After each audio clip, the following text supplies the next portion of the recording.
All right, Aaron here again. And we've talked about up, we've talked about in, and so we're going to talk about out now for just a few minutes. And so as we start, I just want to remind you our kind of whole purpose in these is to say it's when we can gather, it's really easy for us to just lean on the gathering to be the connecting piece, whether that's our worship gathering when we're all together, or whether those are our missional community gatherings, or even something else. But it's easy for us to lean on those sort of gathered, more efficient group times, or the leaders who are organizing and putting those times together. And so what we've really seen, and we want to call you to, is in this season, we think that God is giving us the unique ability by pausing so many of those things to rediscover this missional disciple-making impulse that is latent or sort of dormant in every person who's a part of his church. And so right now we're going to talk about out and how we might live that out. So here's what I know. For a lot of us, out consists of inviting people to church or things like that, and those are really good things to do. And even where we're living missionally and trying to live out the mission of God and share our faith and love people on a normal basis, we either can't do those things right now, or we're just nervous about what that looks like, because we're not all gathered at the park, or we're not going to go shake our neighbor's hand and do all those things that might just be normal to us in our previous rhythms. And so how do we actually think outward and missional and evangelism and those types of things right now? And so looking back at our models we've used, this is sort of our vision picture of who we are as a church. We kind of said this right here is sort of zooming in one of these little guys and blowing it up a little bit and saying this is sort of what a missional community can look like right now. And so I think what we'd say is in both of these pictures, the people inside the circles are the church. That's us. Those are the people who've come to faith in Jesus. We're living this life together. And in all of our lives, there are people scattered around who are not in those circles and are either looking for hope or are lost, or are they're not looking to, I'm going to go to church. I'm already looking for a church, but they're desperately looking for hope and purpose and people.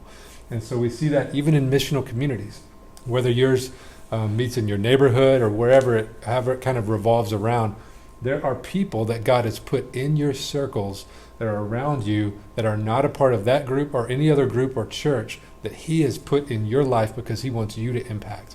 And remember, that's basically what we're talking about here, is that we're trying to elevate the role of every man, woman, and child to say, we are the missionaries, we are the disciple makers, we are the church. And we're going to live that out individually and corporately as we do that together. And so two ways we want to kind of talk about some in sort of a macro level is corporately and personally. And so corporately, if you look at who we are as a church, there's lost people all around. They're out in our city, in our county, they're in our neighborhoods who are not a part of the church that God wants to bring the gospel to. Just because the pandemic has come and the shelter in place has come doesn't mean those people have gone away. God still put them around you. He still wants to draw them to himself, even right now. So what does that look like? And so corporately, you've seen this hopefully online, and we've talked about it. We're going to continue to serve and use the resources that God gives us as a church to be a blessing to people and to the nations. And so we've done lunches and things to love on and serve organizations here in our city, schools. We've done things to sort of partner with them and help them in this difficult season. We're continuing to send money to church planting, and even specifically to some church planters who are trying to start right now. Just in God's sovereignty, this was their scheduled time. And so we're going to continue to do that corporately, and we just want to encourage you to continue to give generously, to be a part of those things on a corporate level, and let's live out the mission of God together. And then we also want to say that privately, in like your individual life or family, we want to encourage you to do those things. And so, man, as you see needs, respond with generosity. Give your time, give your money, use your stuff to let other people have those things and be loved on, but to lead them toward the kindness and the goodness of God and his son, Jesus Christ. And then as you live out the mission to the people around you, we want to encourage you to actively look for how you can do that. And so we want to point you back to your top 5. We've talked about that before. Those are your regular circles, places at least that you used to go to school and go to work, your neighborhood, basically where you live, work, and play. So people that you're around consistently. Maybe they were on the PTA, maybe they were on your one of your kids' sports teams, but you saw these people in some type of consistent rhythm. So you have all kinds of circles. And we believe that God's put people in those circles in your life particularly that are not in my life, they're not in someone else in your missional community's life, they're in your life. And God put them there for a reason. And so we want you to pray about all of those and just see what God would lay on your heart. 5 people in particular that you don't know to be followers of Jesus or a part of the church, and begin to pray for those 5 people by name every day. And so as you're praying and living that out, we want to encourage you to look for opportunities to love and serve and engage those people. And not as a project, but to build a genuine friendship with them, to serve them in the name and the love of Jesus Christ. And so some ideas that I think we could give to you right now would be to prayer walk your neighborhood. Or if you don't live in a neighborhood, go to a friend's neighborhood. Or maybe you live out in the country, but you know some of your neighbors. Maybe prayer, drive by their houses. But pray, and as you're there, look for things that God would bring to your mind to pray about. And then also look for opportunities to talk to them. You might wave at somebody up in the yard and just say, hey, how's it going right now? I know life's difficult. How's life for you? Or hey, just ask them, is there anything that you need? We're walking around praying. I'll pray for you, but can I do anything for you? Look for ways to engage those people and then pray with them and follow up with them. Another thing would encourage you to is to take a gift or supplies to people. If you're going to the grocery store, most people right now are hoarding and thinking of themselves. So when you go to the store, how about text somebody or knock on a neighbor's door and then back up 6 feet and say, is there anything I can get you from the store? I'm about to make a run, especially maybe elderly neighbors or people who have conditions that make them not able to go out right now. Or it might just be a gift. Maybe it's not even supplies. Maybe it's a gift, but you get some individually wrapped things and you just say, hey, I've seen you had some kids. Hey, here's a football. Or here's some, my mom actually brought our kids water balloons, these huge things. Just something for the kids to do and to have fun, but just to show generosity and kindness and the love of Jesus. And that helps you build a relationship and follow up with that person. Or you might just text and call people. If you're one who says, man, I don't want that contact, I'm nervous about that, or I've got someone in my house I'm afraid I'll pass something to, maybe it means texting and calling those people. Hey, I've got my neighbor's number. Hey, we're praying for you. Is there anything you need right now? How are you holding up over there?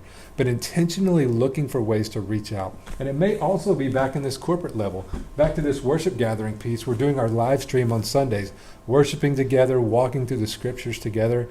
And so what we would say is, man, we still want to be inviting people to our worship gathering, but our primary way of doing that is not going to be us doing Facebook ads or sending out a mailer to get people connected to our live stream. But our primary way to get people there would be for you to invite people in your top 5 in your circles to join you on the live stream.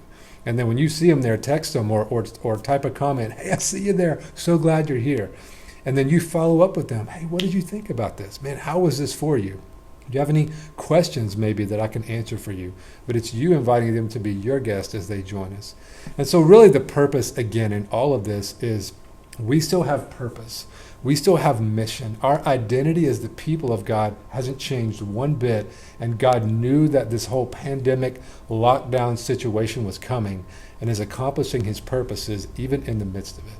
And so as we live right now with these weird social guidelines that we've got, what does it look like for you to continue to consistently connect with the Lord, the up piece? What does it look like for you to purposefully and consciously connect with people inside the church, to disciple one another, to be sanctified and grow in your faith together, not just sort of coasting, but actively growing and asking deep and hard questions, loving one another, even gathering in small communities in ways that you can that feel comfortable for you, but purposefully walking down that road, and then intentionally thinking about out. All these people who were out here before are still out here now. And God hasn't forgotten about them, and this whole pandemic thing didn't change his mission. It didn't throw off his purposes. So what does it look like to purposefully look for ways to engage? And so we want to invite you, as you finish this, as you talk about it with your missional community, to begin to think about specific ways. We know it's going to be hard. We know it's going to take time. We know it's going to be uncomfortable. But we're asking you to just get motivated, man, to prayerfully get before the Lord and go, God, help me to be these things. And start making lists, have ideas, write down your neighbor's name, start praying, and just actively engaging, talking to one another about it, and trusting that if we'll be faithful to obey the things God gave us to do, even in this weird season, that he will reap a harvest. and we'll see a harvest of righteousness for his sake, for his glory. We'll see joy in other people, and he'll grow our church in a weird time when it seems like he couldn't do it. And I think people will be impressed even by the things that God is doing in a strange time through his people, the church. We love you. We're here with you. We're going to walk down this road together.